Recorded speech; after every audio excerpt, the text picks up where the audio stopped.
G'day, Tom. How are you, mate? Good, thanks, Andrew. Good to be back. Not brought in at the last minute, under control this time. A little it's bit good. more preparation, which I'm sure the fans will appreciate. You're assuming we've got fans. Yeah, audience probably. We're gonna talk later today about harshness and how it applies, particularly where there has been delay in doing any form of disciplinary action. But for the moment, why don't we jump into our first case, which is a reasonable management action case of Briggs and Hammond Care. So in this one, a woman was employed as a dementia consultant, and she was terminated during her probationary period. And she said that she suffered a psychological injury that was aggravated due to being subject to bullying and performance feedback and other disciplinary measures. Two sort of claims going at once. So she had a lump sum claim where her psychiatrist had said this is an aggravation from pre-existing major depressive disorder and listed micromanaging, bullying type behaviour. And of course she had a weekly benefits claim where she just said she suffered a psychological injury because of mistreatment, that she was bullied, she was micromanaged. But when the review of the evidence came through at the end of it, what it found is actually all of this behaviour related to her performance and that it was reasonable performance management, and a claim was rejected. Yeah, for example, like she got her son to do some interpretive work that was a clear breach of confidentiality, and they disciplined her for that or gave her some feedback about it. And that was clearly a very reasonable thing to do. Yeah, it was. So look, interesting case in that I guess when we talk about reasonable management action, what we're seeing from the regulators in the last year, which has been different than before, is a recognition that reasonable management action is quite a robust offence, that there can be small breaches and things in it, but if you're doing the right thing for the right reason, compensation won't be awarded. So I thought this was a good and helpful case because the facts fell either side. Next case, a bit more interesting, isn't it? This is the employees returning from parental leave, Garvey and multi-spares. Yep. Tom, this is a woman who came back after a 12 months break after having a child. Yep. Then really wanted to do part-time work. Talk more about the facts in the case. So she was returning to work after 12 months parental leave. I think she actually requested an extension, and they said that they couldn't accommodate that for business reasons, like they didn't have a viable cover arrangement. Yep. So then in the end, she requested a part-time arrangement where she would not work. She would finish at 3 p.m. and couldn't do things like work on Saturdays. Without notice. Yep. Yeah. So just stopping there, the interesting thing is this is all coming from her, isn't it? So she's the person. It's her requests. Yeah, her requests and her flexibility in trying to accommodate met with inflexibility throughout the process. Yep.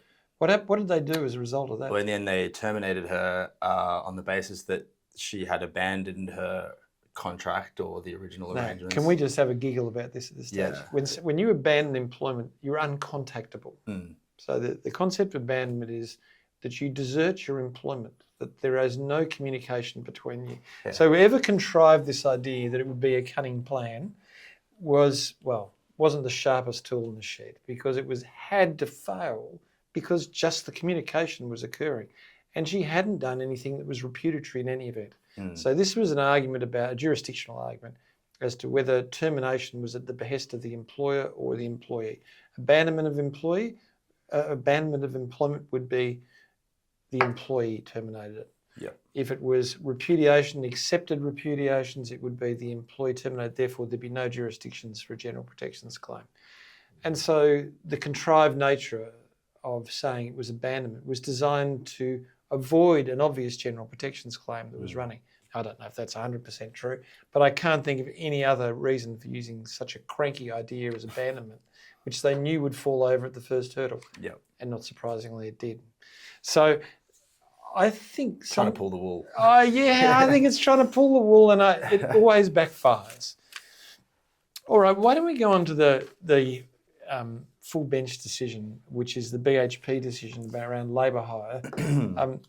Tom, extensive facts here. Yeah. My dad used to have a saying, which is never be too smart by half, and I just can't help that BHP and the labour hire providers... Not even smart enough to figure that out. might have spent millions of dollars in legal fees getting the wrong answer, but nonetheless, it seemed inevitable to me. Yeah, so in this one, it's a case brought by the two mining unions. Yep. Against BHP I think. Yeah, no, against BHP, that's right. And it's the mining unions were trying to say that the labour hire employees that have been provided to BHP should be paid the same under the same job, same pay legislation as the BHP employees. Whereas BHP and the labour hire organisations were trying to say that we're trying to rely on an exception that they were providing a service rather than the supply of particularly labour. BHP who were saying, look, this is a service provision we have, we're which is an exception under the Act. Yeah. And as I was saying to Tom before we came on air, one of the best ways to test a piece of legislation is to test it. If you were going to manipulate it, what would you do? So the same job, same pay legislation was designed to ensure that when labour hire workers came onto a place where they worked with other people who were part of the host, that they weren't paid less than the host. And the design of that... To do the same work. To do the same work. And the reason for that was to stop offshoring of cost. So it meant that businesses couldn't simply squash the pay, not employ permanent employees, and just use labour hire employees. Get rid of that loophole. So it was a method of curing the vice around permanent employee, avoidance of permanent employees and casualisation of labour, and it was designed to do that. The method of doing that was to force them to pay the same wage, so that a business like BHP would go, well, there's no benefit to us in having a labour hire benefit. We should just employ people permanently.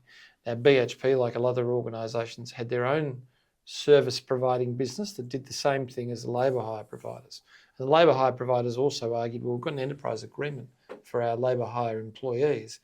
This is terribly unfair that same job, same pay orders would undermine collective agreements. And it's all, if you use the vice technique and say, so I could use a service provider that provided labour and I would get around same job, same pay, well, it completely defeats the whole intention and purpose. Or I'd use a labour hire provider that has an enterprise agreement with a lower rate. That gets less. Yeah. And the answer is, but that's exactly what the legislation is designed to prevent. And although this will cost $60 million as an uplift in pay, and for the purpose of the labour hire providers, them saying the BHP won't allow them to raise their wages, I think BHP may need a few employees, so I suspect they will. Nonetheless, this will probably still go on appeal, but it's not going to go any better, because the very purpose of this legislation is to encourage people to permanently employ labour, and the mechanism by which it does it is it requires people who come on the same site to pay the same wage. So I think this is destined for failure, and if I'm wrong, you may laugh back at me for a long time, but it seems to me that we did a hell of a lot of money spent on an argument which was never destined to succeed and was contrived. Yep. All right, but fascinating case, and as I said, we'll definitely go on appeal, Tom, so we'll see whether my suggestions are true or not. The next case is the lack of qualifications case, which is the Safe Work New South Wales and Harbour City roofing case. Yep. In total, there's around about $800,000 of fines that went on this, but Harbour City Roofing is now an insolvent entity. Nonetheless, because of this? I don't know if it's because of this or not, but whatever it was an ex parte argument because they didn't attend. But there was a fine of $600,000 imposed upon them, and the facts of the case are really not that complex, are they? An employee of HCF labour hire again, I think. Used a labour hire employee who'd not been trained to work at heights, took them up on a roof to do work, fell through a hole in the roof, 5 metres, seriously injured. There was no proper controls in place, nothing at all. I guess from Tom and my point of view, where are the 3 or 4 major issues that the safety regulators are going to go after? Working from heights, confined spaces, motorised plants. These are big fines. When you see a collective fine of $800,000 plus sitting across $885,000 worth of fines sitting across 3 employees, you're starting to realise that this is an incredibly big impediment to business and getting it wrong. And really all that had to happen was appropriate training and appropriate controls, and someone wouldn't have got injured. So not a big case, but just another one of those cases where we're trying to show you the tariff is on the move. All right. I'm never that excited by regulators, I must say, but this was probably one of the least smart inspectors that I've ever read about. This is in the Catholic Healthcare Limited and Safe Work New South Wales, and was about COVID protections. Yeah, so in this one, a safe work inspector visited a Catholic healthcare facility and issued an improvement notice on the basis that the workers there were exposed to COVID, basically, airborne contaminants. And they needed to have a proper fitting mask and a test to make sure that it fitted tight. Right. So he or she has ordered that, and the healthcare facility hasn't carried it out.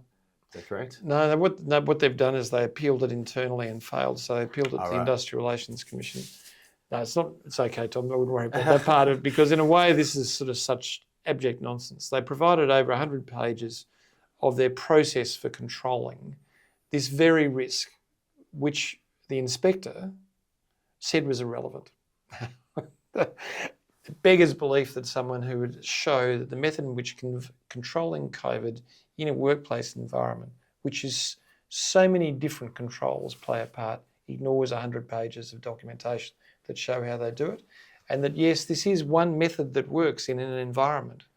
But what Catholic Healthcare can show is, no, they have a whole range of systems which collectively do very well, thank you. And they couldn't afford this. No, it costs an extra two and a half million. Yeah. And that wasn't taken into consideration. And that's a great point, Tom, because reasonable practicability has 4 elements to it. It has hazard, COVID, risk, high level of risk of infection, controls, face masks, other methods of protection, and then the organisation's financial capability sits in the back. What are the resources they have? So yes, this would have controlled it. It would have cost $2 million plus extra, but they were already controlling it within the meaning of the legislation of reasonably practicable. So I think it's a really good case when you should start pushing back against inspectors, particularly ones who won't read, you know. The State of Queensland and Workers' Compensation Regulator, this is a case which I think is pretty important. It's about the red imported fire ant program. I just want to get that right. And it's about a woman who worked for them. I think it was a woman who worked for them. Yeah, it was. Yeah, who effectively had a boss, but also had a steering committee with a chair who managed to govern her activities from time to time, and they were often inconsistent directions. Yeah, so she's at one time accountable to the employer and also this chairperson or chair committee of this National Red Imported Fire Ant Eradication Program. You practiced it well. That's funny. We both practiced it. And due to basically be accountable to these 2 bosses, really, two masters, it's referred to. The stress of that caused her to develop psychological injuries. Yeah. Can I say that there is a reason I chose this case, and the reason I chose it is, and it may be a criticism of me too, so you can have a quiet grin, but whether it's 2 masters or moving goalposts, it's very hard for an employee to turn up to work one day, be told to do something one way, turn up the next day, and the same job is meant to be done another way. And, you know, in my lifetime, I've worked in a number of situations where the goalposts move every day. Yeah. And it does cause enormous stress because our brains like to repeat. That's how we get better at doing things, is by repetition. And it gives us a level of comfort and security. But when we keep changing how to do the same thing and getting punished for doing the right thing. The uncertainty creates stress. Well, it's not just uncertainty. Then you're getting a smack for doing the right thing when the other person says it's wrong. So not surprisingly, yes, and it became a compensable claim out of it. But I thought it was an interesting story, not because of the 2 masters part of it, although that can be a problem where you have a supervisor and a big boss who want the same thing. But it really shines a light on this moving goalpost issue that all of us from time to time are subjected to. All right, our main topic today is around harshness and whether it can override a valid reason to terminate. And if I can give a bit of background, Tom, it's very common that a piece of misconduct will be discovered. There'll be discussions around it. Nothing much will happen. The complainant says, no, please don't proceed. The complainant then falls out with the respondent 6 months, a year later and says, no, I really want to proceed now. And so an investigation is undertaken. They find the conduct was wrong, and as a result, that person's terminated. They get to the Fair Work Commission. The Fair Work Commission goes, If it was really that serious, you should have terminated straight away. Mm. Now, this is slightly different. So that there's a whole line of cases that show that you cannot sit on serious misconduct. If you say someone has committed serious misconduct by condoning and allowing them to stay, you're really saying it's not serious, and therefore to summary dismiss them later will normally fail. Yep. Now, it might mean you can't reinstate them because the nature of the conduct breaches trust and confidence. So that's one line of authority, but the Melbourne University professor case we're going to talk about in a second is a second line of authority, and it's quite a clever and interesting case because it talks about, well, if there is a delay between the conduct and the final determination, and in that period of time it shows the person was of good character, there was no further problems, so it was just a once-off, and they've actually rebuilt the trust and confidence. They've demonstrated that they are a good person, and there is a good explanation for why a particular behaviour occurred, then harshness may be a defence for a dismissal. So maybe I'll let you go with the facts of the case, Tom. So in this one, the professor in question sort of confided in one of his PhD students at a party, I think, that he'd just broken up with his partner and was struggling with that. And the two sort of slowly struck up sort of like a relationship that went a little bit beyond, it was of a sexual nature, but yeah, not sure how the extent of it. We don't know, nobody sent photos, but what we do know in respect of it, it got to a stage where she was willing to undress on camera at one stage. He sent a picture of himself in his boxer shorts to talk about his body types. It's a couple of no-nos. Yeah. She sent a poem of love, there's a lot of stuff which we can read out if we which we won't. But there's a whole lot of warning signs, and can I say in any relationship of trust, so where if Tom was working with me, then I need to be much more careful with the position of power that exists before us. At university, this is something that's really clearly understood, the gap that must stay between a student and professional staff member. Yep. So he's breached that, unquestionably breached it in what he did. She put in an informal complaint. Yep. But she didn't provide too much detail. And the university have sort of not really done anything. Well, she asked them not to do anything about it. Yeah. So it's an example of the complaint. I think she went and was supervised by somebody else afterwards. And then so that's in 2017. 7 years later, 2024, she makes a formal complaint. Bitterness runs deep, doesn't it, Tom? Yeah. I'd love to know why. What happened in the interim? But they don't have those sort of side notes, do they? Yeah. Netflix doco maybe. And then the university has taken that as a reason to conduct a formal investigation. They've uncovered the behaviour. I don't know if they uncovered it then. Well, he admitted to all the behaviour in detail. So they had and not only that, he produced copies of all the emails and everything they've done. Yeah, showing what was serious misconduct, and they've terminated him for that. But because it was 7 years later, and in the interim he'd shown an unblemished record. Yeah. They said that he had sort of not undone that pattern, but DP Coleman said, looking back at it, this was a once-off. He'd rebuilt the trust and confidence, and therefore he reinstated him. Yeah. So we've now got these two lines of authority, I guess, that I want you to run with. I think this is a great case, by the way. Yeah, I thought it was interesting. And I think that the reinstatement was the appropriate remedy as well. But what it shows is where time lapses and a person's good behaviour comes to the fore, any arguments about breach of trust and confidence fall away.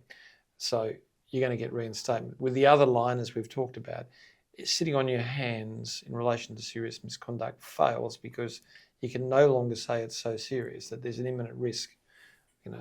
What's the imminent risk to someone's health? The fundamental breach of the lawful and reasonable direction, but you've condoned it. All those things say that it's no longer serious misconduct. So the lesson here really is, if someone raises a complaint in respect to their own safety and they say don't do anything about it, the answer is you do need to do something because it triggers your safety liability. So in this case, is there a certain amount of time, or is it just enough time? So in this case, it was 7 years had elapsed. Yeah. It's not so much the number of years or the amount of time as enough time to rebuild the trust and confidence. I think that could have been 2 or 3 years, Tom. It's not so much a time issue. Yeah. But the issue really here is that when the university was advised that there was an inappropriate relationship of a kind that caused a person concern, they can't hide from it. Mm. They had to actually act. Their obligations under safety law are explicit that they must act under those circumstances, and their failure to do so, and not argued here, not argued, ought to have been argued, not argued here, but they're in breach of their own safety obligations. Yep. They can't then turn around and say, oh, well, you're still a bad person, go. Yeah. By that stage, they failed to do the thing they were obliged to do. Mm. So, great bit of case law. Why don't we go on and have a look at the case study? I'll just bring it up for you, Tom. So, and this, we do focus a bit on this case, but expand it to make it a little bit more complex. Yeah, so Evan was a curious character. He was an expert water resources engineer from Auckland. He was not an empath. He was hired by Deep Water Projects as the superintendent of a major artesian water project designed to bring fresh, palatable water to remote Western Australian communities. Can I just say that's palatable? I wrote it wrong. Palatable means drinkable. Yeah, sorry. I think palatable like tastes good. Yeah, it tastes. It's really good water. Palatable can be drunk. Okay. Evan had to work with a remote construction crew. They all lived in, is it Dongas? Dongas, yeah. So you're struggling with this, aren't you? Yeah, I could think of a few. Just stay on the chart. All lived in Dongas and had a camp manager, cook, and cleaner. Alice was a junior engineer. Late one night, she and Evan were having a quiet beer around the campfire. She found him stiff, prickly, and indifferent, but she was not someone who took a backward step. She said to Evan, "How come you're so stuck up?" He liked her directness. He told her he had left his wife behind in Auckland and she had since hooked up with another man. He said the pain was overwhelming. He wasn't good at handling emotions, but emotionally it felt like walking through treacle every day. Alice grabbed his hand. He tried to pull back, but she held it tight. "You might be stuck up, Evan, but you're a good man," she said. Evan left a little later. Alice followed him up. He was always thankful. At Friday night drinks a week later, Alice clung to his arm, hugged him, and was clearly becoming infatuated with him. Evan knew there were strict rules around engaging with members of the opposite sex. He knew he was senior to her and needed to be careful. However, they were alone in the remote outback where drinking was common and he was the most senior person present. Inevitably, they ended up in bed together. Inevitably. She had been very drunk. I wrote it. Yeah. I'm a romantic. What can I say to She had been very drunk. The next morning, she was distressed by what had happened and he was consumed by guilt over his wife. It was awkward. He distanced himself. They struggled to work together. She still liked him, but he became cold, isolated, and reluctant to engage with her. Her work began to suffer. She complained to HR, but asked them not to take any action. HR spoke to Evan, who admitted he had breached the code of conduct. 2 months later, Evan transferred to another site. Alice stayed behind. She continued messaging him, but his replies were curt and cautious. 6 months later, her performance had deteriorated. She was being performance managed and said it was all Evan's fault. She then formalised her complaint. All right. So the first question is, Evan knew that Sex on the site with the junior was forbidden under the code for many reasons, including the remote nature of work and trust issues. He knew what he'd signed up for. What should deep water projects have done? Yeah, well, the thing that sticks out to me is Evan knew that there were strict rules around engaging with members of the opposite sex. He knew he was senior to her, but he did it anyway. So we're looking at willful and deliberate conduct. Yeah. So the issue is, even at this stage, the moment he admitted to that, they should have taken disciplinary action. The disciplinary action may have had some controls around it at the initial stage. They might have said, look, it's a final warning. She can no longer report to you. You may need to move to another site, all those sort of things. It doesn't necessarily have to be, not necessarily we need to handle this. Let's but you need to do something. Yeah, they were on notice. Damage had been done, breach had occurred. Evan committed no further wrongdoing after the one-night encounter with Alice. If his employment was terminated after she'd made a formal complaint, would it be unfair, and if so, why? So it's not fair to throw this one at you, Tom. This is the two strands. They knew that he'd done the breach. He admitted to the breach early on. They never investigated. So Similar to the previous case. yeah, except they sort of knew much more this time. Right. They knew that he had admitted a breach of the code. They mightn't have known the particulars of it, but at that stage their obligation was to investigate, and they didn't. So they have effectively condoned it. Which is to say that it's not serious misconduct. Yeah, so there's no way they'd get up with a summary termination. Right. There's absolutely no doubt they've terminated him, may not be reinstated, because they'd say there's a breach of trust and confidence. Relatively short term at this stage, it's only 6 months, what the difference? But yes, the unfair dismissal claim would succeed without a doubt. Yep. Okay, so... Was there anything wrong with Evan's behaviour after the one-night encounter? And if so, what would have been an appropriate intervention?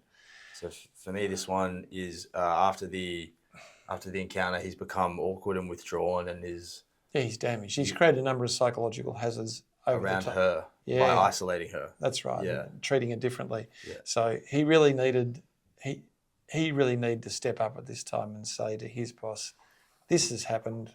It's not going well. I need your help, and you need to give us some support." And the boss might have said, "Well, I'm sacking you, Evan," but that's too bad. Yeah. Okay.